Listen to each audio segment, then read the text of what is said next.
Hi ನಮಸ್ತೆ ಎಲ್ಲರಿಗೂ. ಇವತ್ತು ನಾವು ಒಂದು ಮದುವೆಗೆ ಹೊರಟಿದ್ದೀವಿ. ಬೆಳಗ್ಗೆ 5 ಗಂಟೆಗೆ ಎದ್ದು ರೆಡಿ ಆಗಿಬಿಟ್ಟು ಎಲ್ಲರೂ ಹೊರಟಿದ್ದೀವಿ ಆಯಿತಾ. ನಾನು, ನನ್ನ ಹಸ್ಬೆಂಡ್ ಮತ್ತು 2 ಮಕ್ಕಳು ಮತ್ತು ನನ್ನ ಮಗ ಕೂಡ ನಮ್ಮ ಜೊತೆ ಬಂದಿದ್ದಾನೆ. ಎಲ್ಲಿಗೆ ಮದುವೆಗೆ ಹೋಗ್ತಿದ್ದೀವಿ ಅಂತ ಅಂದರೆ ದಾವಣಗೆರೆ ಹತ್ರ ಇರೋ ಹರಿಹರ ಅಂತ ಹೇಳಿ ಅಲ್ಲಿ ನನ್ನ ಕಸಿನ್ ಮದುವೆ ಇದೆ.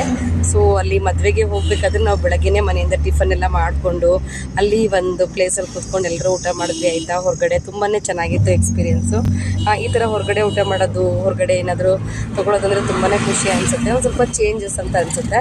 ಅದಾದಮೇಲೆ ಮದುವೆಗೆ ಹೋಗಿದ್ದು ಆಯಿತು. ನನ್ನ ಅತ್ತಿಗೆ ಇವರು ನನಗೆ ಸಬ್ಸ್ಕ್ರೈಬರ್ ಕೂಡ ಹೌದು ಆಯಿತಾ. ಸೊ ಅವ್ರು ಹೇಳ್ತಿರ್ತಾರೆ, ಯಾಕೆ ಪದೇ ಪದೇ ಯಾವಾಗಲೂ ವ್ಲಾಗ್ ಹಾಕೋದಿಲ್ಲ, ಎಲ್ಲೋ ಅಪರೂಪಕ್ಕೆ ಹಾಕ್ತಾ ಇರ್ತೀಯ, ಯಾವಾಗಲೂ ರೆಗ್ಯುಲರಾಗಿ ಹಾಕು ಅಂತ. ಹಾಗೆ ಫ್ಯಾಮಿಲಿ ಫೋಟೋ ಎಲ್ಲ ತೊಗೊಂಡು ಮಕ್ಕಳಿಗೆಲ್ಲ ವಿಶ್ ಮಾಡಿ ಊಟ ಮಾಡಿಕೊಂಡು ಅಲ್ಲಿಂದ ಹೊರಡಬೇಕಾದ್ರೆ ಮಧ್ಯಾಹ್ನ ಆಯಿತು. ಮಗನಿಗೆ ಸ್ಕೂಲ್ಗೂ ರಜೆ ಇದೆ. ಹೇಗಿದ್ರು ಹರಿಹರದವರೆಗೂ ಬಂದಿದ್ದೀವಿ ಅಲ್ವಾ, ಇಲ್ಲಿವರೆಗೂ ಬಂದು ಹಂಪಿಗೆ ಹೋಗದೆ ಇದ್ರೆ ಹೇಗೆ ಹೇಳಿ, ಅಲ್ಲಿಗೂ ಹೋಗ್ಬಿಟ್ಟು ಹೋಗೋಣ ಅನ್ನೋ ಐಡಿಯಾ ಇದೆ. ನೋಡೋಣ ಏನಾಗುತ್ತೆ. Thanks for watching.